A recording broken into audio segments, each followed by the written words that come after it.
என்னோட ஸ்தோத்திரங்களை ஏறெடுத்து இந்த வசனங்களை தொகுத்து தரும்படி கர்த்தர்களோடு செய்வாராங்க. இந்த நாளின் செய்தியின் தலைப்பு புத்தகங்கள். செய்தியின் தலைப்பு புத்தகங்கள், புக்ஸ். இந்த சீசன் வந்தவே, இந்த ஏப்ரல் மே இந்த சீசன் வந்த உடனே எல்லாருக்கும் என்ன ஒரு கஷ்டமா இருக்கும். வீட்டில் இருக்கிற 2 பிள்ளைகள் 3 பிள்ளைகள் இருக்கிற நபர்களுக்கு என்ன கஷ்டமா இருக்கு. இந்த சீசன் வந்தா நம்ம என்ன பண்ணணும்? அட்மிஷன் கட்டணும், ஃபீஸ் கட்டணும், டொனேஷன் கட்டணும், யூனிஃபார்ம் வாங்கணும், புத்தகங்கள் வாங்கணும். பிள்ளைகள் படிக்கிறாங்களோ இல்லையோ புத்தகங்கள் வாங்கணும்.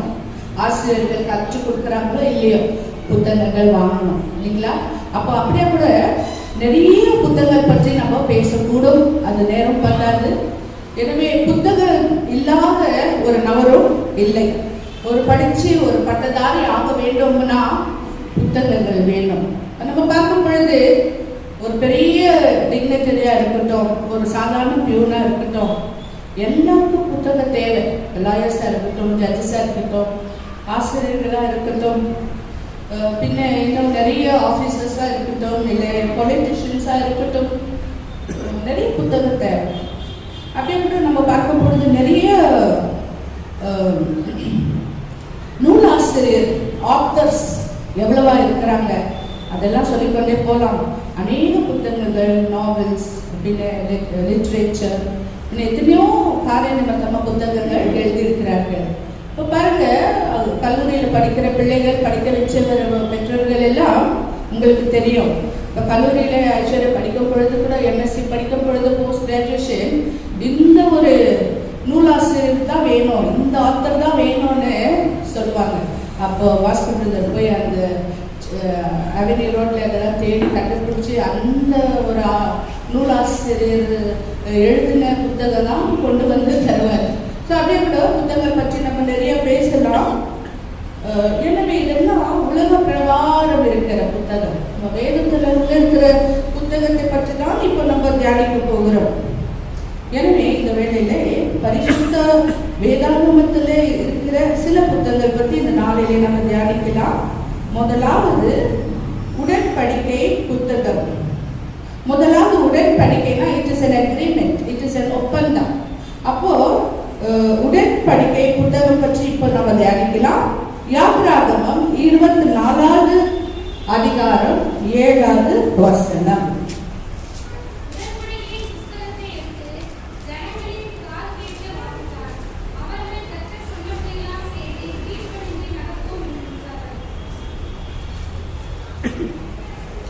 உடன்படிக்கையின் புத்தகத்தை எடுத்து ஜனங்களின் காது கேட்க வாசித்தார். அவர்கள் கர்த்தர் சொன்னபடி எல்லாம் செய்து கீழ்ப்படிந்து நடப்போம் என்றார்கள். இவர்கள் எல்லாம் இஸ்ரவேல் ஜனங்கள். யார்கிட்ட சொன்னாங்கன்னா மோசே கிட்ட சொன்னாங்க. இப்ப என்ன சொன்னாங்க? இப்ப கர்த்தர் யெகோவா தேவன் கொடுத்த கட்டளைகள் நம்ம எல்லாம் கீழ்ப்படையலாம். அப்போ நம்ம பார்க்கும் பொழுது ஏத்தியரும் கானானியரும் ஏவியரும் அமோரியர்களும் விரோதமாக இருந்தாங்க கானான் தேசத்தில். அப்ப கர்த்தர் என்ன சொல்றாரு? நான் அந்த நபர்களை கொல்வியை விட்டு துரத்தி விடுவேன், அந்த தேசம் உங்களுக்கு தான் நான் சுதந்திரத்தை தருவேன். இப்ப அது முன்பாக பார்க்கும் பொழுது வசனம் 1, 2 எல்லாம் இப்படியா சொல்லுது. பின்பு அவர் மோசேயை நோக்கி, நீயும் ஆரோனும் நாதாபும் அபியூவும் இஸ்ரவேலின் மூப்பரில் 70 பேரும் கர்த்தரிடத்தில் ஏறி வந்து தூரத்திலிருந்து கடிந்து கொள்ளுங்கள். மோசே மாத்திரம் கர்த்தரிடத்தில் சமீபத்து வரலாம். அவர்கள் சமீபத்து வரலாக்காத ஜனங்கள் அவனோடு கூட ஏறி வர வேண்டாம் என்றார். ஆமென். அப்போ கர்த்தர் சொன்னார், மோசே மட்டுமே என்கிட்ட வரட்டும், மற்ற நபர்கள் மூப்பர்கள் 70 மூப்பர்களும் ஆதாபும் அபியும் பின்ன வந்து ஆரோன். அப்போ ஆரோனோட பிள்ளைகள் தான் அந்த அபியும் நாதாபும். அப்ப இவங்க எல்லாம் ஆசிரியர் கூட்டம், இவங்க எல்லாம் லேவியாக கோத்திரத்தை சேர்ந்தவர்கள், தேவ பணியை செய்கிறவர்கள் மட்டுமே. அப்ப இவங்க 4 பேரும் 70 மூப்பரும் இந்த இந்த மலை மலை கீழே போகிறப்போ கர்த்தர் சொன்னார் மோசே மட்டுமே மேலே வர வேண்டும். அப்போ மோசே கிட்ட என்ன சொன்னாருன்னா இதுதான் சொல்றார், உன்னோட சத்துருக்களை நான் துரத்துவேன், நீ விருத்தி அடைந்து தேசத்தை சுதந்திரத்துக்கொள், கானான் தேசத்தை விருத்தி அடைந்து சுதந்திரத்துக்கொள், உங்க சிவந்த சமுத்திரத்திலிருந்து பிலிஸ்தரோட சமுத்திர வரலும் உனக்கு நான் சுதந்திரிக்க கொடுப்பேன், வனாந்திரத்திலிருந்து நதி வரலும் உனக்கு சுதந்திரமாக நீ கொடுப்பேன். பட் நீங்க என்ன செய்யக்கூடாது, அவரோட தேவர்கள், அவரோட தேவர்கள் உங்களுடைய சத்துருக்களின் தேவர்களை எந்த ஒப்பந்தம் நீங்க பண்ணக்கூடாது, எந்த உடன்படிக்கையை நீங்க பண்ணக்கூடாது, அவங்களே சேவிக்க கூடாது, அவங்களை வணங்க கூடாது, அவங்க தொழுது கொள்ள கூடாது. இதுதான் கட்டளை யெகோவா தேவன் மோசேக்கு சொன்னார். மோசே என்ன பண்ணாரு, உடனடியாக அது எழுதினார். அவர் புத்தகத்துல எழுதி அவர் கீழே அதிகாலையில எழுந்து பலிபீடத்தை கட்டினார். 12 கோத்திரத்தின் நிமித்தமாக 12 கல்லுகளை எடுத்து தூண்களாக வைத்து ஒரு பலிபீடம் கட்டினார். அந்த பலிபீடம் நிமித்தமாக தான் பலியை செலுத்தும்படி இஸ்ரவேலோட வாலிப பிள்ளைகள் அந்த காலையை அடைத்து சமாதான பலி தகன பலியை அந்த நாளிலே செலுத்தினார்கள். அப்பொழுது மோசே என்ன பண்ணாரு, அந்த ரத்தத்தை எடுத்து பாதி ரத்தம் பாத்திரத்தில் வைத்து பாதி ரத்தம் மட்டுமே பலிபீடத்தின் மேலே தெளித்தார். மீண்டும் பாதி ரத்தம் அவர் அந்த பாத்திரத்தில் வைக்கும் பொழுது இந்த வசனம், இந்த கட்டளை, இப்ப நம்ம வாசித்த கட்டளை அவங்களோட காது கேட்கும்படி, அவங்களோட செவி கேட்கும்படி வாசித்தார். அதுக்கு பின்பு அப்பொழுது மோசே இரத்தத்தை எடுத்து ஜனங்களின் மேல் தெளித்து இந்த வார்த்தை யாவையும் குறித்து கர்த்தர் உங்களோடு பண்ணின உடன்படிக்கையின் ரத்தம் இதுவே என்றார். ஆமென். அப்பொழுது அவர் சொன்னாரு, கர்த்தர் செய்த உடன்படிக்கை இதுவே. அப்ப அந்த ரத்தம் தெளித்த நிமித்தமாக அவங்க சுத்திகரித்து கொண்டார்கள். அப்ப அவங்க எல்லாரும் ஒரே வார்த்தையில சொல்றாங்க, நாங்க கீழ்ப்படிவோம், நாங்க கர்த்தரோட சத்தத்துக்கு கீழ்ப்படிவோம் என்று ஒரே வார்த்தையில அவங்க சொல்றாங்க. அப்ப அதுதான் அந்த வசனமாக இருக்கிறது.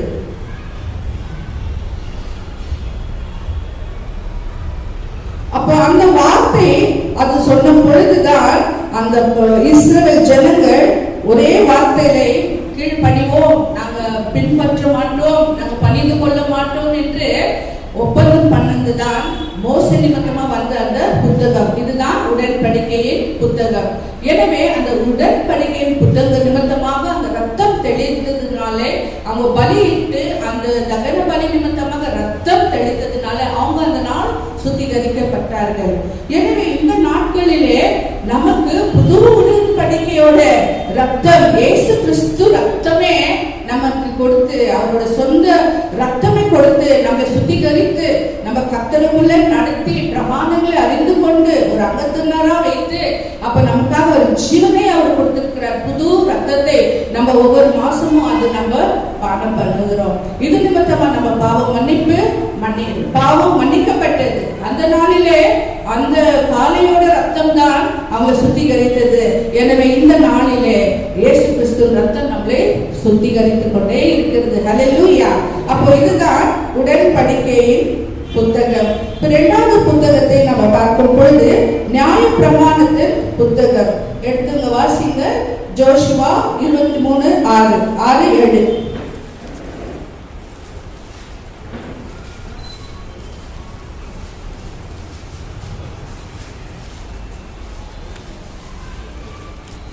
ஜனங்களை நோக்கி பட்டணத்தை சுற்றி நடந்து போங்கள். ஆகையால் மோசேயின் நியாயப்பிரமாணம் புத்தகத்திலே எழுதியிருக்கிறதற்கு வலதுபுறமாகிலும் இடதுபுறமாகிலும் விலகி போகாமல் அவையெல்லாம் கைக்கொள்ளவும் செய்யவும் நிர்ணயம் பண்ணிக்கொள்ளுங்கள். ஆமென். இது ஜோஷுவா முதிய வயதில் இருக்கும் பொழுது, ஜோஷுவா மறைந்த வயசு 110.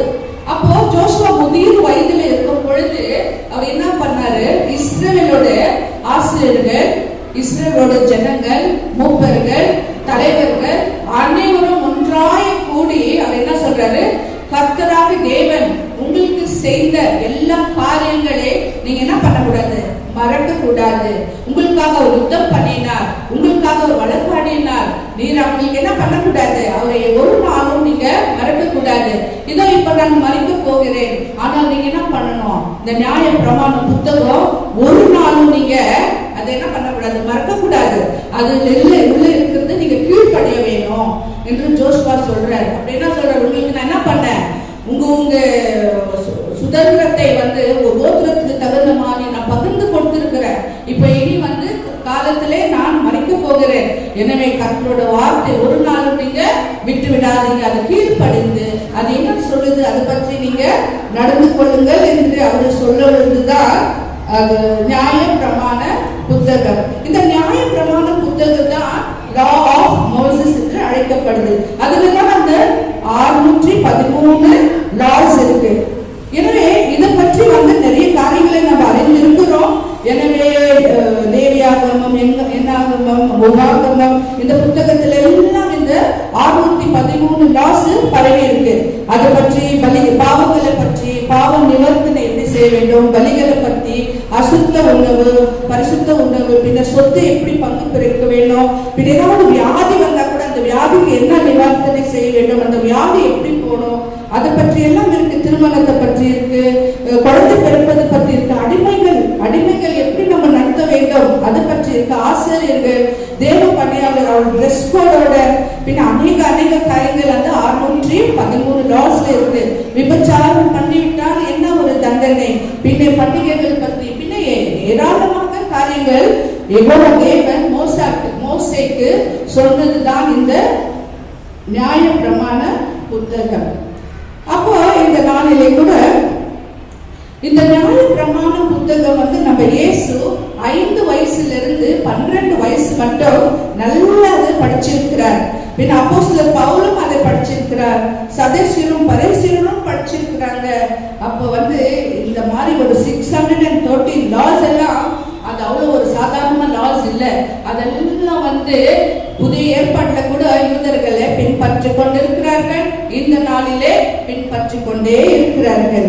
அப்ப நம்ம இயேசு என்ன பண்ணாரு, மார்க் 12:30 12வது அதிகாரத்துல 30வது வசனத்துல கர்த்தர் சுருக்கிட்டார். 2 வசனமாக நமக்கு ஈஸி பண்ணிட்டார். என்னன்னா, உன் தேவனாகிய கர்த்தரை முழு யுக்தியோடு, முழு மனத்தோடு, முழு பலத்தோடு, முழு ஆத்மாவோட நீ அன்பு கூறுகிறாங்க.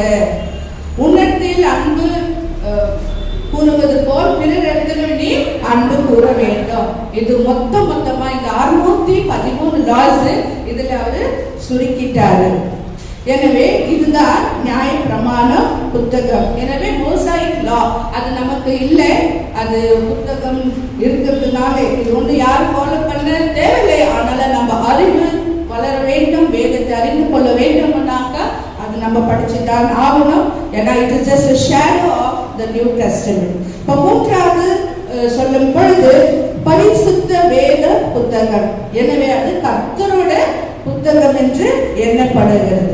அப்போ நம்ம ஸ்டார்டிங்ல நம்மளுக்கு நல்லாமே தெரியும், முதல் 5 புத்தகம் ஜெனசிஸ், எக்ஸோடஸ், நம்பர்ஸ், லெவிட்டிகஸ், பின்ன டியூட்டரானமி, 5 புத்தகம் மோசே எழுதினார். மோசே எப்பதான் நம்ம யோசிச்சிருப்போமா, மோசே எப்படி எழுதக்கூடும்? மோசே எந்த காலத்துல இருந்தாரு, அவர் சிருஷ்டிப்பை பற்றி எப்படி எழுதக்கூடும்? ஆதாமிலிருந்து நோவா 656 வருஷம்.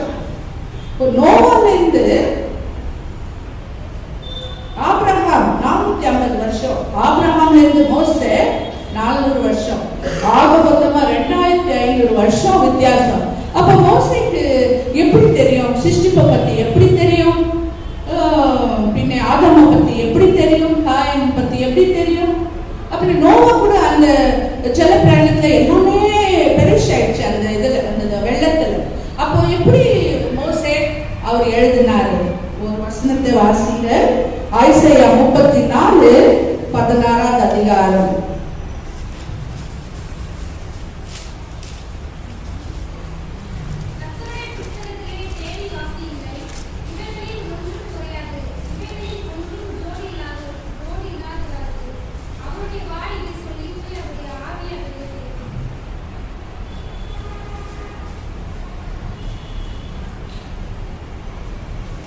கர்த்தருடைய புஸ்தகத்தின் தேடி வாசிங்கள். கர்த்தருடைய புஸ்தகத்திலிருந்து தேடி வாசிங்கள். இவைகளில் ஒன்றும் குறையாது, அவைகளில் ஒன்றும் ஜோடிக்கிறாது. அவருடைய வாய் இதை சொல்லிற்று, அவருடைய ஆவி இவைகளை சேர்க்கும். அல்லேலூயா. அப்போ இந்த வசனம், இந்த வேத வசனம், இந்த பரிசுத்த வேத வசனம் கர்த்தரோட வாய் எழுதிட்டு இங்க ஐசாயால திட்டவட்டமாக இருக்கு. கர்த்தரோட வாய் எழுதிட்டு, இது வந்து ஒரு பிரிண்டிங் பிரஸ்ல இருந்து நமக்கு ஈஸியாக கிடைச்ச ஒரு லிட்ரேச்சர் கிடையாது. இது கர்த்தரோட வாய் எழுதினதான் இந்த வேத புத்தகம். அப்போ கர்த்தர் தான், ஆவியானவர் தான் மோசையோட சம்பாஷித்து மோசைக்கு கற்றுக் கொடுத்து இந்த காரியங்கள், சிருஷ்டிப்பின் காரியங்கள், அதுக்கப்புறம் வர காரியங்கள் எல்லாம் கர்த்தராக இயேசுதான் கற்றுக் கொடுத்தார். ஹல்லேலூயா. கர்த்தரோட வாய் தான் மோசைக்கு கற்றுக் கொடுத்தது. அப்போ இந்த நாளிலே எவ்வளவு அழகா இங்க சொல்லியிருக்கு பாருங்க. அவரோட வாய் இதை சொல்லிச்சு, அவரோட ஆவி இவைகளை சேர்க்கும். எவைகளை சேர்க்கும்? வார்த்தை சேர்ப்பதுதான் கர்த்தரோட ஆவி. அப்ப இந்த பரிசுத்த வேதாகம் ஆதி காலத்துல அது எப்படி உண்டாயிடுச்சுன்னா, அது ஒரு பேப்பரஸ் பிளான்டாக இருந்தது. அந்த பிளான்ட் பேரு பேப்பரஸ்.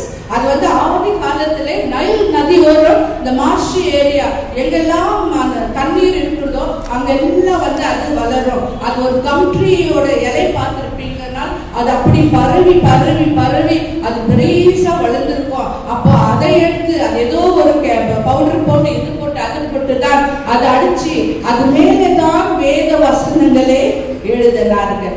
ஆனாலும் நம்ம எகிப்து காலத்திலே கூட பார்க்கும் பொழுது களிமண்ணில எழுதி இருக்கிறார்கள், மரக்கட்டையில எழுதி இருக்கிறார்கள்.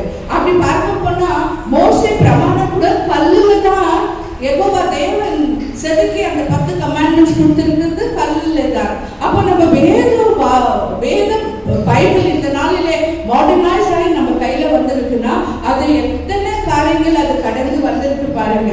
அப்ப அந்த பேப்பரஸ் பிளான்ட்ல தான் முதலாக அவங்க எழுதினார்கள். அதுக்கப்புறம் அனிமல் ஸ்கின்ல, அப்ப மிருக ஜீவன்,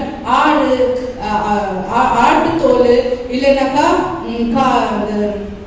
மாடு, அதனோட தோல், அந்த தோலெல்லாம் பவுடர்களை போட்டு அதை சரி பண்ணி அதை பண்படுத்தி தோல் மேல எழுதுவார்கள். அப்ப சாலமன் தேவாலயத்துல கூட அந்த தோலில தான் கர்த்தரோட ஸ்கிரிப்சர்ஸ் எழுதுவார்கள். அப்போ சாலமன் தேவாலயத்தை பார்த்தா அது வரிசையாக இருக்கும். ஒரு 8 மீட்டர் 16 மீட்டராக அவங்க சேர்த்து சேர்த்து தைச்சு அது ரோல் பண்ணி ஒரு பாகத்துல வச்சு விடுவார்கள். இந்த வேதம் அப்படியேதாங்க நம்ம கையில இனிமையாக இந்த நாளில வந்தது. இத்தனையே ப்ராசஸ் கடந்து போய் தான் வந்திருக்கிறது. அப்போ நாங்க பார்க்கும் பொழுது முதலாவது வேதம் எபிரேயரும் அரபிக் மொழியில எழுதப்பட்டது. அப்புறம் கிரீக் மொழியிலும், அப்புறம் ஒரு நூற்றாண்டுக்கு அப்புறம் லத்தீன் மொழியில, அப்புறம் தான் இங்கிலீஷ் மொழியில, அப்புறம் மாடர்னைஸ்டு இங்கிலீஷ் மொழியில எழுதப்பட்டிருக்கிற நாட்களில் ஆண்டு 1538 அது திண்டேல் வில்லியம்ஸ் தான் நமக்கு அது மொழி பெயர்ப்பாளராக இருந்திருக்கிறார். தமிழ்ல சீகன்பால், தமிழ்ல சீகன்பால் 1715 தான் அது மொழி வேட்பாளராக இருந்திருக்கிறார். பாருங்க, இந்த நாளில நம்ம கையில எவ்வளவு அருமையாக இருக்க வேணும். இன்னும் சில நம்ம அது அது ஒரு பொக்கிஷம். எனவே கர்த்தரோட வாணி அது எழுதி இருக்கிறது. அது உணர்ந்து நம்ம கொஞ்சம் கவனிக்க வேண்டும் தேவ ஜனங்களை. அது மட்டும் இல்லை, நம்ம உலகத்திலே ஒரு 50-55 கண்ட்ரீஸ்ல வேதம் அனுமதி இல்லை. அப்ப நம்ம வேதம் அந்த எழுத்துக்களை எடுத்துட்டு போகும் பொழுது அவங்க என்ன பண்றாங்க, நம்ம ப்ராசிக்யூட் பண்றாங்க, நம்ம ஜெயில எடுத்து போடுவாங்க. சில கண்ட்ரீஸ், நார்த் கொரியா இருக்கட்டும், சவுதி அரேபியா இருக்கட்டும், ஈரான் இருக்கட்டும், ஆப்கானிஸ்தான் இருக்கட்டும், பின்ன இன்னும் அதிகமான ஒரு 52-53 கண்ட்ரீஸ்க்கு வேதம் அலாவே இல்லை. அப்ப நம்ம எவ்வளவு ஒரு பெரிய வாக்கியவான்கள். இந்த பரிசுத்த வேதம் கர்த்தர் வாய் எழுதுன அந்த வார்த்தை. இப்ப புதிய ஏற்பாடுல கூட தீமோத்தியில் நம்ம பார்க்கும் பொழுது தீமோத்தி 3:16 நான் எண்ணுகிறேன், கர்த்தரால் ஏவப்பட்டது, பரிசுத்த ஆவியானவர், inspired by the holy spirit. அப்ப தேவ பிள்ளைகள், தேவ தீர்க்கதரிசிகள், தேவ பணியாளர்கள் கர்த்தரால் ஏவப்பட்ட அதுதான் அவர் எழுதியிருக்கிறார் வேதத்தை. அப்ப நியூ டெஸ்டமெண்ட் எல்லாம் சும்மா சாதாரணமா எழுதுறது இல்லைங்க. It was inspired by the holy spirit. அப்ப இது வந்து it is not natural, it is of the supernatural. அப்ப இந்த வேதம் நமக்கு கொடுத்திருக்கிறது வந்து இயற்கையிலே இயற்கைக்கு அப்பாற்பட்டது. கர்த்தரோட வாய் தான் இந்த வேத வசனத்தை எழுதியிருக்கிறது. எனவே இந்த பரிசுத்த வேத புத்தகத்தை பற்றி எனக்கு ஒரு சின்ன கதை ஞாபகம் வருது, அது உங்ககிட்ட சொல்லுகிறேன். ஒரு சர்ச் இருந்தது. சர்ச்ல வந்து ஆசிரியர் ஒரு பையன், அந்த பையன் பேரு ஜேம்ஸ். அந்த பையனுக்கு சண்டே ஸ்கூல் எடுத்தாராம். சண்டே கிளாஸ் எடுக்கும் பொழுது அந்த சின்ன பிள்ளை ஆசிரியாக ஓடி வரும். அப்ப அந்த ஆசிரியர் வந்து 23வது சங்கீதம் கற்றுக் கொடுத்தாராம். அப்ப அந்த சண்டே ஸ்கூல்ல அந்த பிள்ளை நல்லா படிச்சு பின்னைய காலம் கடந்து போனது. அந்த பிள்ளைக்கும் நல்ல ஒரு வாழ்க்கை வந்தது. பின்ன வந்து உலகம் பிரசித்தமானான். அவன் வந்து he became such a popular, he became a pop singer. அவ்வளவு பாப்புலராய் அவ்வளவு வந்து பிரசித்தமாக அந்த உலகத்திலே கலக்கி கொண்டு இருந்தான். எப்படி அந்த உலக காரியம் ஒரு பாப் சிங்கரா தான் அவன் இருந்தான். ஆனாலும் கூட பாருங்க, அவன் பிரபலம் ஆனது கூட பெரிய விஷயம் இல்லை. அவன் கற்றுக்கொண்ட அந்த சங்கீதம் அவனுக்கு ஞாபகம் இருந்தது. ஒரு நாள் அவன் சொந்த ஊருக்கே வரான். உலகம் எங்க சுற்றி கொண்டிருந்த இந்த வாலிப தம்பி சொந்த ஊருக்கே வரான். சொந்த ஊருக்கு வரும்பொழுது சனிக்கிழமை அந்த ப்ரோக்ராம் கான்செப்ட் இருந்துச்சு. சனிக்கிழமை நைட் யோசிக்கிறான், நம்ம சொந்த ஊருக்கே நம்ம வந்திருக்கோம், நம்ம தேவாலயத்துக்கு போய் நம்ம விசிட் பண்ணணும். பின்ன காத்தாலே ஞாயிற்றுக்கிழமை காத்தாலே அவனோட ஃபுல் மியூசிஷியன்ஸ், ஏன்னா இஸ் a celebrity மியூசிஷியன்ஸ், அவன் எல்லாமே அந்த பழைய அந்த தேவாலயத்து வாசல் கிட்ட வந்திருந்தாங்களா. அந்த வாசல் கிட்ட வந்த பிறகு அப்ப எல்லாரும் வந்து அவனை கிளாப் பண்ணி, ஏன்னா பிரபலம், he is a noted figure. உதாரணத்துக்கு சொன்னாக்கா மைக்கேல் ஜாக்சன் சொல்லலாம். அப்பேற்பட்ட ஒரு பிரபலமான ஒரு மனிதர். அப்ப எல்லாரும் அவனை வெல்கம் பண்ணி முதல் சீட்டிலே உட்கார வச்சாங்க. அப்ப அவன் வந்து உட்காரும் பொழுது அந்த ஆசிரியர் 23ஆம் சங்கீதம் கற்றுக் கொடுத்த அந்த ஆசிரியருக்கு வயசு ஆயிடுச்சு. he became so old.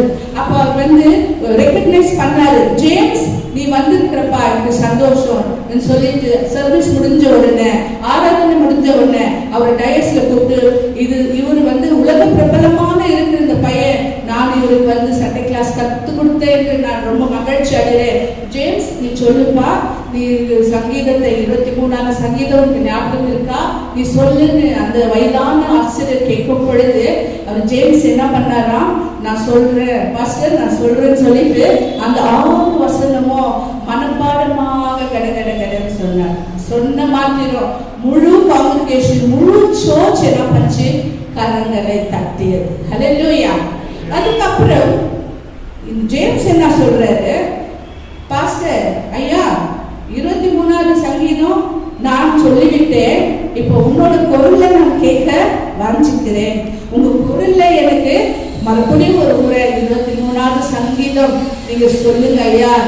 அந்த நேரத்துல அந்த பாஸ்டர் மெதுவா வந்து, அவருக்கு வயசாயிடுச்சு, அவரோட கை காலெல்லாம் பூண்டு போயிருக்கு. அந்த நிலையில அவர் மெதுவாக மைக் எடுத்து மெதுவாக நின்று நிதானிச்சு அந்த 23ஆவது சங்கீதம் அவர் சொன்னாரு. அவர் சொல்ல முடிந்த அடுத்த நிமிஷத்துல பார்க்கும் பொழுது அந்த காங்கிரிகேஷன் எல்லாமே எழுந்து நின்று கண்ணீர் விட்டுதான். ஹல்லேலூயா. இப்படிதாக நம்ம வேதத்தை படிக்கணும். ஏதோ டேபிள்ஸ் போல, ஏதோ எப்போ பார்த்தது எங்கேயோ பார்த்தோம், ஏதோ ஒன்று படிச்சுட்டோம், ஏதோ நம்ம போயிட்டோம், 31 சங்கீதம் 23ஆம் சங்கீதம் கடற்கடன் படிச்சுட்டு ஒப்பு கொடுக்கறது அதல்லங்க. இந்த இவருடைய ஆசிரியர் வாசிக்கும் பொழுது நம்ம என்ன கற்றுக்கொள்ளுகிறோம், அந்த பையன் ஜேம்ஸ் வந்து மனப்பாடமா படிச்சுட்டான், உதட்டுல மட்டுமே இருக்குது. ஆனாலும் இத்தனை ஆண்டு காலம் அந்த 23ஆவது சங்கீதம் அந்த ஆசிரியரை சுமந்து வந்தது. ஹல்லேலூயா. அந்த ஆசிரியரை சுமந்து வந்தது. அந்த தேவ பிரசன்னம் அந்த முழு சர்ச் மூடியது. எனவே இப்படிதான் நம்ம உணர்ந்து ஒரு வார்த்தை தங்க கர்த்தர் வாய் பேசினது.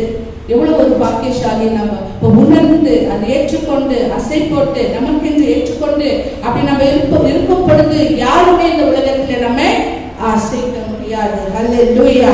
இப்போ மீண்டும் ஒரு புத்தகத்தை நம்ம பார்க்கலாம். முദ്രിக்கப்பட்ட புத்தகம் எடுத்துங்க, வாசிங்க.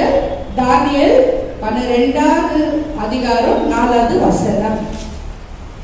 The book of Daniel chapter 12 verse 4. தானியேலாகிய நீயோ என்றால் முடிவுகாலம் மட்டும் இந்த வார்த்தைகளை புதைக்குள்ளாக வைத்து இந்த புஸ்தகத்தை முத்திரை போடு. அப்பொழுது அநேகர் இங்கும் அங்கும் ஓடி ஆராய்வார்கள், அறிவும் பெருகிப்போம் என்றார். இந்த புத்தகத்தை முத்திரை போடு.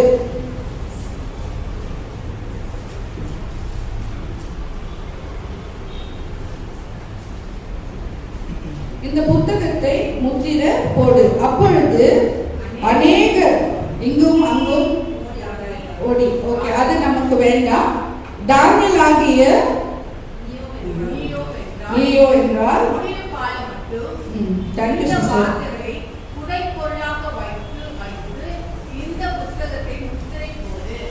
அப்போ இந்த தானியேல் புஸ்தகத்திலே சில காரியங்களை அது முத்திரை போடு, புட்டு சீல் என்று கர்த்தர் சொல்றார். இது இந்த காலத்துக்கு நீங்க படிக்க வேண்டாம், இது கடைசி காலத்துக்கு இது வைக்கப்பட்டிருக்கு. அப்ப அந்த முத்திரை என்னவா இருக்கும்? அது வெளிப்படுத்தின விசேஷத்துல கூட 7 முத்திரைகள் அது படிக்கும் தகுதி உள்ள பாக்குற நம்ம இயேசு கிறிஸ்து தான். அங்கேயும் முத்திரைகள் இருக்கு. அப்ப இங்கேயும் சீல் ஆயிருக்கு அந்த கண்டென்ட்ஸ். அப்ப இந்த நாள்களிலும் அந்த தானியேல் புத்தகத்திலே முத்திரிக்கப்பட்ட இந்த புத்தகம் யாருமே படிக்க முடியவில்லை. அப்ப ஐசாயால கூட நம்ம பார்க்கிறோம், இது முத்திரிக்கப்பட்ட புத்தகம், இது நல்ல ஞானியும் படிக்க முடியாது, ஞானம் இல்லாதவங்க இது படிக்க முடியாது என்று அங்க எழுதப்பட்டிருக்கு. அப்ப எனவே இது முத்திரிக்கப்பட்ட இது புத்தகம் இது எப்படியா இருக்கும்னா அது மறைக்கப்பட்ட தீர்க்க தரிசனம். அது ஒரு புதை பொருளாக காணப்படுது. சில வேத பண்டிதர்கள் அது என்னவென்று எண்ணும் பொழுது அது எருசலேம் தேவாலயத்துல இருக்கிற நியாய தீர்ப்பு என்று இப்ப வெளியிட்டு இருக்கிறாங்க. அது முதிரிக்கப்பட்ட காரியம், தீர்க்க தரிசன காரியம் என்னவா இருக்கும்? ஒருவேளை இது எருசலேம் தேவாலயம் கடைசி நாட்களிலே நடக்க போகிற அந்த தண்டனை தான் இருக்கும், அந்த நியாய தீர்ப்பு தான் இருக்கும் என்று சொல்றாங்க. இன்னும் சில ஆசிரியர்கள் என்ன சொல்றாங்க, இது முதிரிக்கப்பட்ட காரியம் 1000 வருஷம் அரசாளுங்கிறது எப்படி அந்த காரியம் தான் கடைசி காலத்துல வரும், அதுதான் நீங்க எழுதப்படும். இன்னும் சில பேர் என்ன சொல்றாங்கன்னா, நம்ம இந்த எருசலேம் புதிய எருசலேம் எவ்வளவு சின்னதா இருக்கு. அப்ப ஆதாம்ல இருந்து கடைசி 4 வருடம் ஜீவிக்கிற மனுஷன் எப்படி அந்த அவங்க லென்த் பிரெத் எல்லாம் கொடுத்திருக்கிறாரு. அப்ப அந்த புது எருசலேம் இவ்வளவு முழம் இருக்கும். நான் ஒரு நாள் அதெல்லாம் கூட்டி கழிச்சு பார்க்கும் பொழுது இங்கிருந்து டெல்லி மட்டும் தான் இருக்கு. It is from here to Delhi. இங்கிருந்து டெல்லி மட்டும் தான் இருக்கு. ஒரு 1500 கிலோமீட்டர் இருக்கும் போல.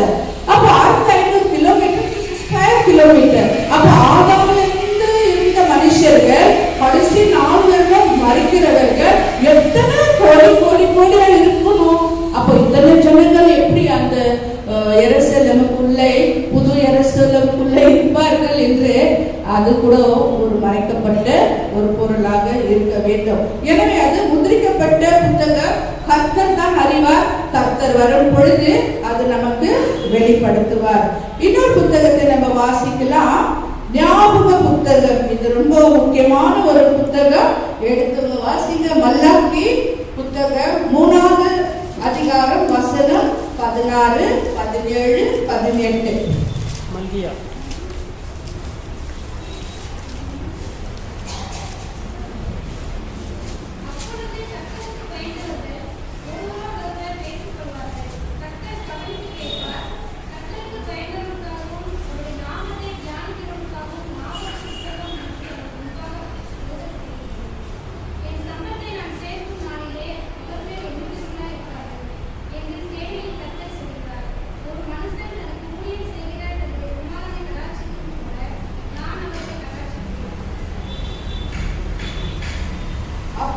கர்த்தருடைய பயந்தவர்கள் ஒருவரோடு ஒருவர் பேசிக் கொண்டார்கள். கர்த்தர் கவனித்தார். அது நீங்க பாருங்க, கர்த்தருக்கு பயந்த பிள்ளைகள் ஒருத்தரோட ஒருத்தர் அப்படின்னா என்னங்க, சபை, கர்த்தரோட சபை நீங்களும் நானும் தான். கர்த்தருக்கு பயந்தவர்கள் ஒருத்தர் ஒருத்தர் பேசிக்கொண்டு இருந்தார்களாம். என்னன்னு பேசிக்கொண்டு இருந்தார்களாம்? கர்த்தருக்கு பயந்தவர்களுக்காகவும் அவருடைய நாமத்தை தியானிக்கிறவர்களுக்காகவும் ஞாபக புஸ்தகம் ஒன்று அவருக்கு முன்பாக எழுதப்பட்டிருக்கிறது. ஆமென். 17-18 கூட சொல்லுங்க சார். என் சம்பத்தை நான் சேர்க்கும் நாளிலே அவர்கள் என்னுடையவர்களாய் இருப்பார்கள் என்று சேனைகளின் கர்த்தர் சொல்கிறார். ஒரு மனுஷன் தனக்கு ஊழியம் செய்கிற தன்னுடைய குமாரனை கடாட்சிக்கிறது போல நான் அவளை கடாட்சித்தேன். அப்பொழுது நீங்கள் நீதிமானுக்கும் துன்மார்க்கனுக்கும் தேவனுக்கு ஊழியம் செய்கிறவனுக்கும் அவருக்கு ஊழியம் செய்யாதவனுக்கும் இருக்கிற வித்தியாசத்தை திரும்பவும் காண்பீர்கள். ஆமென், ஆமென். அப்போ தேவனுக்கு ஊழியம் செய்தவர்களும் ஊழியம் செய்யாதவர்களுக்கும் வித்தியாசம் கடைசி நாளிலே காமிக்குவார் கர்த்தர். அப்போ 14வது அதிகாரத்துல என்ன இருக்குதுன்னா, இந்த பயந்தவர்கள், இந்த சபை என்ன சொல்லுதுன்னா, தேவனை சேவித்தது விருதா, தேவனை சேவித்தது விருதா, அவருடைய கட்டளைகளை கை கொள்கிறதுனாலும் சேனைகளின் கர்த்தருக்கு முன்பாக துதித்து நடக்கிறதுனாலும் என்ன பிரயோஜனம்? நிறைய பேர் புலம்பி இருக்கிறோம் இல்லையா, நம்மளோட வேதனை, நம்மளோட கஷ்டம், நம்மளோட கண்ணீர், நம்மளோட பற்றாக்குறை நம்ம நினைச்சது பிரகாரம் நமக்கு வராது. நம்மளோட கண்ணீர்கள் இருக்கு, அந்த ரகத்துல நம்ம ஜபிக்கிற ஜபம் இருக்கு, சீக்கிரமாக கர்த்தர் நமக்கு பதிலே தருவதில்லை. அப்போ தேவ ஜனங்கள், கர்த்தருக்கு பயப்படும் ஜனங்கள் புலம்புறோம் நிறைய முறை இல்லைங்களா? ஏன்னா கர்த்தர் நம்ம எவ்வளவு ஜபிக்கிறோம், எவ்வளவு வாசிக்கிறோம், நம்ம எல்லாத்துலயும் கரெக்டா இருக்கிறோம், முடிஞ்ச அளவுக்கு பரிசுத்தமா ஒரு வாழ்க்கை வாழ்றோம். ஏன் நமக்கு இவ்வளவு துன்பம்? ஏன் நம்ம படிக்கிறதுனாலயா, துதிக்கிறதுனாலயா? நமக்கு எந்த பிரயோஜனமும் இல்லையே என்று எண்ணுகிறார்கள் யாருங்க? தேவ பிள்ளைகள். அப்போ அடுத்தது பார்க்கும் பொழுது 15 அகங்காரிகளை பாக்கியவான்கள் என்கிறோம், தீமை செய்கிறவர்கள் திடப்படுகிறவர்கள் அவர்கள் தேவனை பரீட்சை பார்த்தாலும் விடுவிக்கப்படுகிறார்களே என்று சொல்லுங்கள். அப்ப தீமை செய்யறவங்க, ஏமாத்துறவங்க, லஞ்சம் வாங்குறவங்க, அபிகரிக்கிறவங்க, பணம் ஏமாத்துறவங்க, ஏழை ஏமாத்துறவர்கள், சொத்து சேர்க்கிறவர்கள், பில்டிங் கட்டி கொண்டு இருக்கிறவர்கள், அநியாயம் செய்து அபிகரிக்கிறவர்கள் எல்லாம் நல்லா இருக்கிறாங்களே, நான் கர்த்தரே நான் செவிச்சில் இருக்கிறேன், நான் ஏழ்மையில இருக்கிறேன்னு, நான் கண்ணீர்ல இருக்கிறேன்னு, எப்ப பார்த்தாலும் பற்றாக்குறை, எப்ப கேட்டாலும் வலி. அப்போ நம்ம பொறுப்புறமா இல்லையா? சில டைம்ல நமக்கு வேதனை இருக்கு, வலி இருக்கு, வியாதியில இருக்கிறோம், அவனோட துன்மார்க்கன் பாரு, அவன் செய்யற அட்டுழியம் பாரு, அகங்காரம் பாரு, அவன் மட்டும் நல்ல ஆசீர்வாதமா இருக்கிறான். நம்ம எண்ணி இருக்கிறோமா இல்லையா? கண்டிப்பா நம்ம எண்ணி இருக்கிறோம். எனவே இந்த நாளிலே கர்த்தர் சொல்றாரு, அதெல்லாம் இந்த பூலோகத்துல தான் அவன் அனுபவிக்க முடியும். அவரு சபைக்கு என்ன சொல்ற கர்த்தர், நீ என்னோட ஜுவல், நீ என்னோட பொக்கிஷம், நான் உனக்கு உன்னோட பேர், நீ செய்த நற்கிரியைகளை நான் ஞாபக புஸ்தகத்திலே எழுதியிருக்கிறேன். அல்லேலூயா.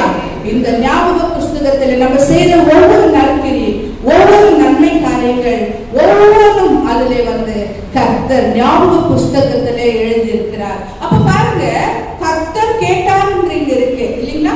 கர்த்தர் கேட்டார். அப்ப நம்மளோட புலம்பு, நம்ம அழுக, நம்ம பற்றாக்குறை, நம்ம கண்ணீர், வியாதி, வறுமை, வறட்சி, கடன் எவ்வளவோ இருக்கு. அப்ப அதெல்லாம் நம்ம ஜபத்திலே கொடுக்கும் பொழுது கர்த்தர் கேட்கிறாருங்க. கர்த்தர் கேட்கிறாரு. அவர் என்ன சொல்றாரு, நீ வேற ஆளை பார்த்து நீ கவலைப்படாத, நான் துதிச்சு என்ன பிரயோஜனம், சர்ச்சுக்கு போய் என்ன பிரயோஜனம், நான் பரிசுத்தமா வாழ்ந்து என்ன பிரயோஜனம், நீ பொறுப்பாத, உனக்கு நான் ஒரு ஜீவ ஞாபக புஸ்தகத்தை வச்சிருக்கிறேன்.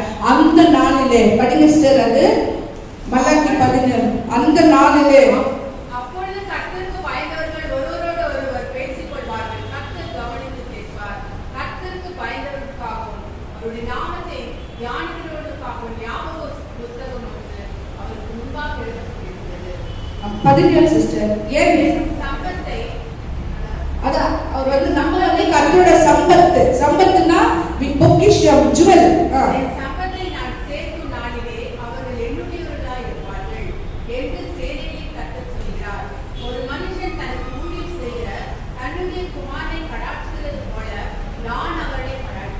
ஆமென். ஹalleluya. பாருங்க, நீ வந்து என்னோட சம்பத்து, you are my jewel. அப்ப அந்த நாளிலே அவர்களே என்னோடவர்களை இருக்கும்படி என்று சேனைகளின் கர்த்தர் சொல்லுகிறார். அப்போ நம்ம எல்லாம் வந்து கர்த்தரோட பிள்ளைகள். அந்த நாளிலே நமக்கு நம்ம கிரியைக்கு தக்க வெகுமதி அவர் வச்சிருக்கிறார். அப்போ இதுதான் அந்த புக் ஆஃப் ரிமெம்பரன்ஸ், இதுதான் அந்த ஞாபக புத்தகம். அல்லேலூயா. கடைசியாக ஒரு புத்தகத்தை பார்ப்போம். அது எல்லாருக்கும் தெரிஞ்ச புத்தகம் தான் நம்ம ஜீவ புத்தகம். இப்ப ஜீவ புத்தகத்திலே நம்மளோட ஒவ்வொரு பேரு எழுதியிருக்கு. அல்லேலூயா. இப்போ இந்த ஜீவ புத்தகத்திலே நம்ம பேரு எப்போ எழுதியிருக்கோம்? நம்ம ஞானஸ்தானம் பெற்ற உடனே நம்ம பேரு ஜீவ புஸ்தகத்துல எழுதியிருக்கா? இல்ல நம்ம சுவிசேஷத்தை கேட்டு மனம் திரும்புறோமே அப்போ நம்மளோட பேரு ஜீவ புத்தகத்துல எழுதியிருக்கா? இல்ல நம்ம பரிசுத்தமான ஒரு வாழ்க்கையை வாழ்ந்து சாட்சியாக இருக்கிறோமே அப்போ கர்த்தர் நம்ம நன்மையை கண்டு ஜீவ புஸ்தகத்திலே நம்ம பேர் எழுதுறாரா? இல்ல நம்ம மறைச்சுட்டு பிறகு இவன் நீதிமான், இவன் நல்ல போராட்டத்தை போராடினான், நல்ல ஓட்டத்தை ஓடினான், விசுவாசத்தை காத்து கொண்டான், ஜீவ கிரீடம் உனக்காக இருக்கு, அந்த நேரத்துல நம்ம பேர் ஜீவ புஸ்தகத்துல எழுதப்பட்டிருக்கிறதா? எப்ப நம்ம பேர் ஜீவ புஸ்தகத்துல எழுதிருக்கு? உலகத்தின் தோற்றத்துக்கு முன்னவே நம்ம பேர் ஜீவ புஸ்தகத்துல எழுதிருக்கு. ஹalleluya. உலகத்தின் தோற்றத்துக்கு முன்பாகவே, தாய் வயிற்றிலே எலும்புகள் கூடுறதுக்கு முன்பாகவே நம்மளோட பெயர் ஜீவ புஸ்தகத்துல எழுதியிருக்கு. அந்த நாளே கர்த்தர் உலகம் தோற்றத்துக்கு முன்னே உன்னையும் என்னையும் அழைத்து இருக்கிறார். தேவஜனங்களே, நம்ம எவ்வளவு விசேஷத்தவர்கள். அப்போ அந்த நாளிலே கோடி கணக்கான ஜனங்கள் இந்த நாளிலே புழிஞ்சிருக்கிறாங்க. உலகம் எங்கும் அவங்களுக்கு இல்லாத பாக்கியம் நமக்கு கிடைச்சிருக்கு. நம்மளெல்லாம் அவர் அழைச்சிருக்கிறார். தேவஜனங்களே, எவ்வளவு ஒரு பாக்கியம், எவ்வளவு அந்த privilege, we are so privileged to be his children. அப்போ இந்த நாளிலே கூட நம்மோட பேரு நம்ம பிறந்ததுக்கு முன்பாகவே அடிக்கப்பட்ட ஆட்டுக்குட்டி நிமித்தமாக, உலக தோற்றத்துக்கு முன்பாகவே நம்ம அழைக்கப்பட்டிருக்கிறோம். யார் நிமித்தமாக? அடிக்கப்பட்ட ஆட்டுக்குட்டி நிமித்தமாக நம்ம ஜீவ புத்தகத்திலே நம்ம பேரு எழுதப்பட்டிருக்கு. தேவஜனங்களே, அப்போ இந்த நாளிலே கூட ஒரு வசனத்தை வாசிக்கலாம். வெளிப்படுத்தின விசேஷம் 13வது அதிகாரம் 8வது வசனம்.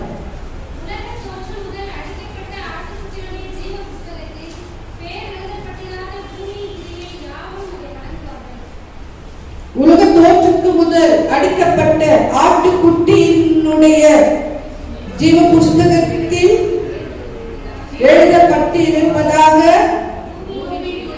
பூமியின் குடிகள் யாவும் அதை வணங்குவார்கள்.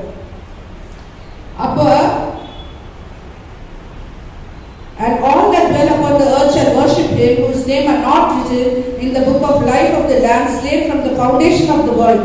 அப்படின்னா அந்த ஆட்டுக்குட்டியின் அடிக்கப்பட்ட ஆட்டுக்குட்டின்னு உலகத்தின் தோற்றத்துக்கு முன்பாகவே நம்மை தான் அவரு ஜீவ புஸ்தகத்துல எழுதியிருக்கிறார். பிசாசை வணங்குறவர், விக்கிரங்களை வணங்குறவர், துன்மார்க்கனை வந்து அந்த புத்தகத்துல எழுதப்படவில்லை. நம்மளோட ஆயனார்கள், ஐ மீன் அவர் நேபர்ஸ், நம்ம ஃப்ரெண்ட்ஸ், நம்ம ஆபீஸ், நம்ம பாஸ், வெவ்வேறு ஜாதி மதம் இனம் இருக்கலாம், அவங்க எல்லாம் வந்து ஜீவ புத்தகத்துல இல்ல. யாரெல்லாம் விக்கிரங்களுக்கு முன்பாக, பிசாசுக்கு முன்பாக தன்னை தொழுது கொள்கிறார்களோ அவங்களோட பேரு ஜீவ புஸ்தகத்துல இல்லை. இந்த ஸ்லாக்கியம், இந்த பாக்கியம் கர்த்தரால் அடிக்கப்பட்ட ஆட்டுக்குட்டி நிமித்தமா உலக தோற்றத்துக்கு முன்பாகவே நம்மளோட பேரு ஜீவ புஸ்தகத்திலே எழுதி வச்சிருக்கிறார். ஹல்லேலூயா. அப்போ நம்ம பேரு ஜீவ புஸ்தகத்திலே எழுதி இருக்கும் பொழுது கடைசி நாளிலே, நியாய தீர்ப்பு நாளிலே அந்த புத்தகம் திறக்கப்படும். எடுத்துங்க, நீங்க வாசிக்கலாம். அதே வெளிப்படுத்தின விசேஷம் 20வது அதிகாரம் 11வது வசனம், 11ல இருந்து 14 கொஞ்சம் சத்தத்தை உயர்த்தி வாசிக்கிறேன்.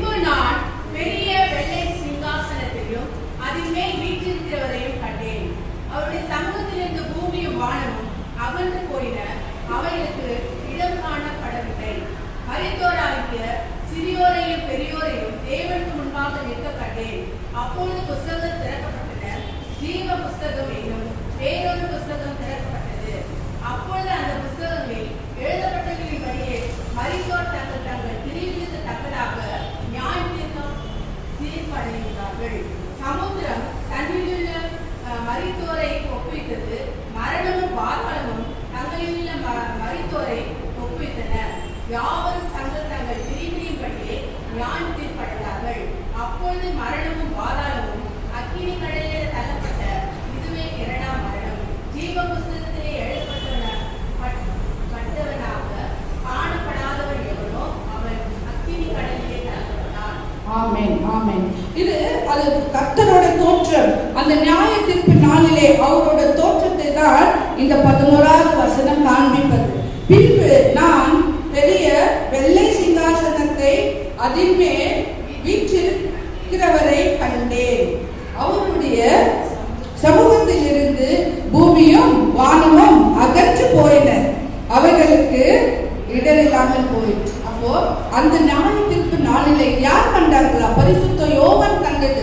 அந்த தரிசனத்தில் அந்த வெளிப்படுத்தின விசேஷத்திலே பரிசுத்த யோவான் கண்ட காட்சி. அப்போ அவர் அந்த வெண் சிங்காசனத்திலே அந்த நியாயத்திற்கு செய்கிற அந்த சிங்காசனத்திலே கர்த்தர் செய்ய நியாயத்திற்கிற நாள் அவருடைய தோற்றம் எப்படி இருந்தா? வானமும் உருவி போனது, பின்ன கீழே பூமியும் இல்லாதது. அப்போ நம்ம எல்லாம் நியாயம் எங்க தீர்க்கப்படுவோம்? அந்த அந்தரங்கத்துலதான் நம்ம மெதங்கி கொண்டு இருப்போம் என்று என்னோட யோசனை. அப்ப எப்படி முடியும் அந்த நாளிலே? அப்ப அவரோட தோற்றம் அப்படியே அது எவ்வளவு ஒரு பயங்கரமான ஒரு தோற்றம் இருக்கும். கொஞ்சம் சிந்தித்து பாருங்க. அப்ப பூமியும் இருக்காது, வானமும் இருக்காது. அந்த ரங்கத்திலே அந்த வெண் சிங்காசனத்துல அந்த நியாயாதிபதி நம்மளை நியாயம் தீர்க்கிற ஒரு நபரோட தோற்றம் எப்படி இருக்கும்? அது எவ்வளவு ஒரு பயங்கரமான நாளா இருக்கும். அது எவ்வளவு ஒரு நாளா இருக்கிறோம். கொஞ்சம் சிந்தித்து பாருங்க. இதெல்லாம் ஒரு நாள் நம்ம அனைவரும் அது அப்ப நம்ம அனைவருக்கும் அதுல பங்குண்டு. ஒரு நாள் நம்ம நிக்க போறோம் அவருடைய சிங்காசனத்துக்கு முன்பாக. பின்னே மரித்தோர் கிரியைக்கு தக்கதான அதை படிங்க சிஸ்டர். 12வது வெறும் 12 படிங்க. மரித்தோராகிய சிறியோரையும் பெரியோரையும் தேவனுக்கு முன்பாக நிற்க கண்டேன். அப்பொழுது புஸ்தகம் திறக்கப்பட்டன. ஜீவ புஸ்தகம் என்னும் வேறொரு புஸ்தகம் திறக்கப்பட்டது. அப்பொழுது அந்த புஸ்தகங்களில் எழுதப்பட்டவர்களின்படியே மரித்தோர் தங்கள் தங்கள் கிரியைகளுக்கு தக்கதாக நியாய தீர்ப்படைந்தார்கள். ஆமென். அப்ப and I saw the dead small and great. Small and great நாக்கா ஆதாம்ல இருந்து துன்மார்க்கர், நீதிமானர், கர்த்தரை தெரிஞ்சவங்க, தெரியாதவங்க எல்லாமே ஆதாம்ல இருந்து கடைசி நாள் வரணும். கடைசி நாள் அந்த நியாய தீர்ப்புக்கு முன்பாகவே அந்த 7 வருஷம் உபத்திர காலத்துக்கும் அதுக்கப்புறம் 1000 வருஷம் மனசாட்சி இருக்கும். அதெல்லாம் கடந்து போய் பிறகுதான் அந்த நியாய தீர்ப்பு வரும். அப்ப அந்த நாளிலே சிறுவரும் பெரியவரும் எல்லாமே கர்த்தருக்கு முன்பாக நிற்கிறது நான் கண்டேன் என்று யோவான் அவரோட தரிசனத்தை தான் இங்கே சொல்றாங்க. அப்ப புக்ஸ் ஓப்பன் அப்படின்னா புத்தகங்கள் திறக்கப்பட்டது. Life, the book of life, ஜீவ புஸ்தகம் ஒண்ணுதான் இல்லைங்களா? அப்ப இங்க என்ன எழுதிருக்கு? புத்தகங்கள். that means plural form. அப்ப 2 புத்தகம். அதுதான் நான் சொல்றேன். ஒன்னு ஞாபக புத்தகம், ஒன்னு ஜீவ புத்தகம். ஹல்லேலூயா.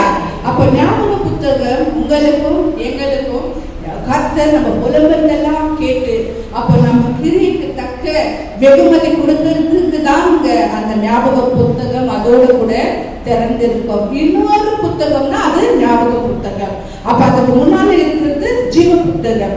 அப்ப அவராக கிரியைக்கு தக்கதாக அங்க ஜட்ஜ்மெண்ட் நடக்கும் பொழுது பின்ன என்ன ஆகுது பாருங்க. and those which are written in the book according to their works. அவங்க வேலை செய்ததெல்லாம் பாவம் செய்தார், துன்மார்க்கம் செய்தார், பின்ன நிறைய அத்திலும் செய்தான், அவங்க அத்தில் இருந்தான், பின்ன கர்த்தரை தூஷித்தான், ரத்த சாட்சிகளாக கர்த்தரோட பிள்ளைகளை உபத்திரப்பட்டு மறிக்க செய்தான். இப்பேற்பட்ட துன்மார்க்கர்கள் எல்லாம் கூட அங்க இருக்கும். அப்ப என்ன இருக்குன்னா அந்த நேரத்துல 13வது வசனத்தை வாசிங்க. சமுத்திரம் தன்னிலுள்ள மரித்தோரை ஒப்புவித்தது. மரணமும் பாதாளமும் தங்களிலுள்ள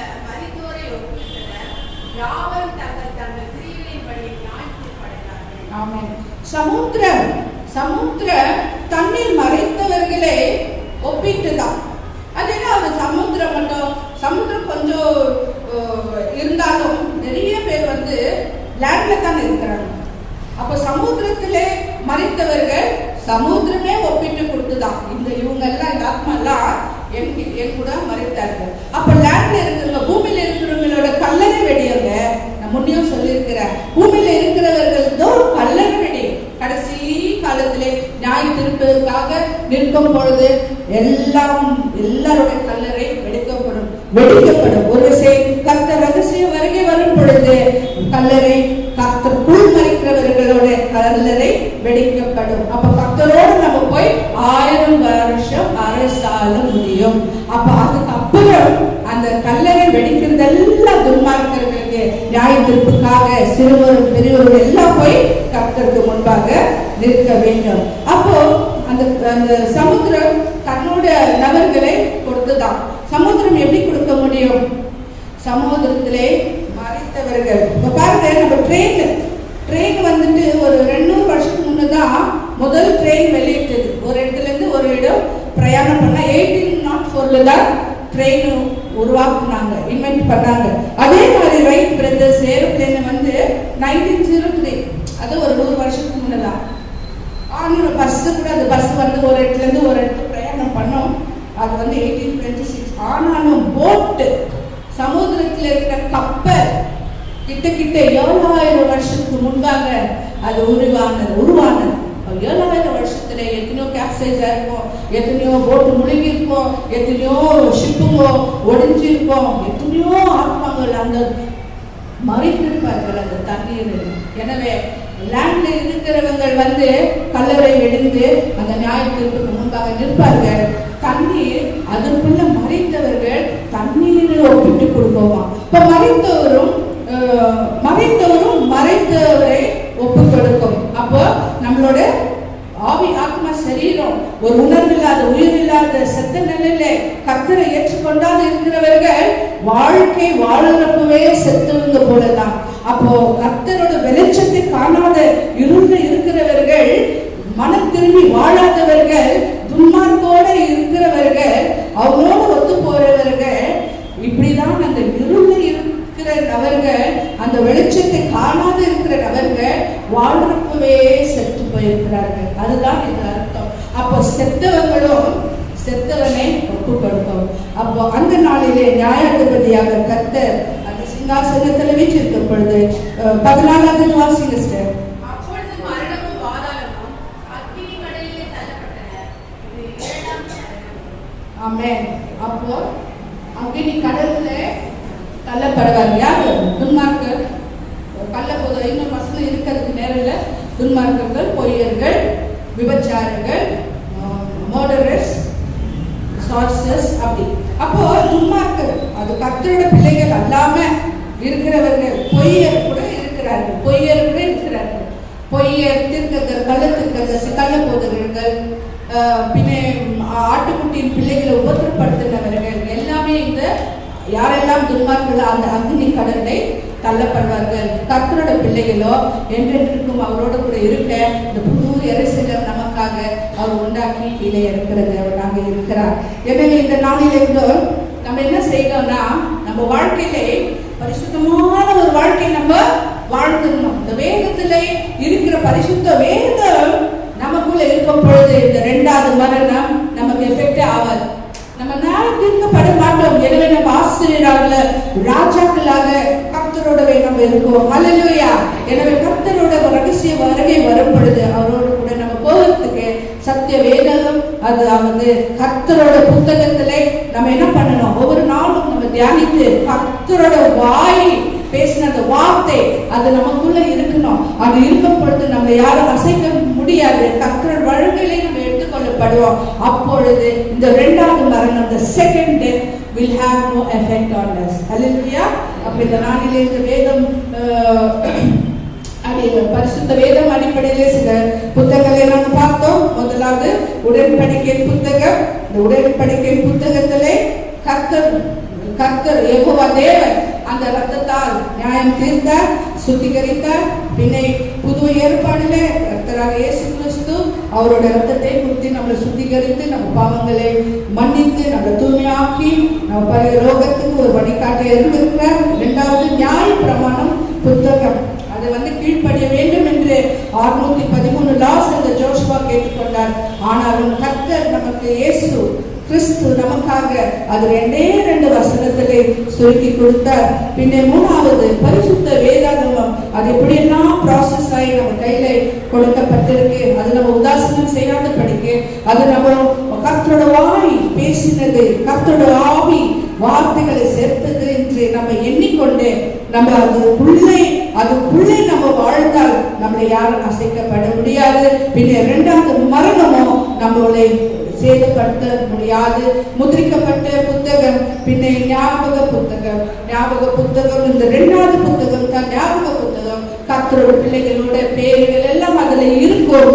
அவங்க தெரியும் கட்டுதான வெகுமதி கண்டிப்பா கர்த்தர் நமக்கு செய்கிற தேவன். உனக்காக நான் ஒரு இடம் ஆயத்தம் பண்றேன், நான் இருக்கிற இடத்துக்கு உங்களை கொண்டு போவேன். அந்த நாளுக்காக நாங்கள் ஜெபிப்போம். கர்த்தர் தாமே இந்த வசனங்களை ஆசீர்வதிப்பாராக.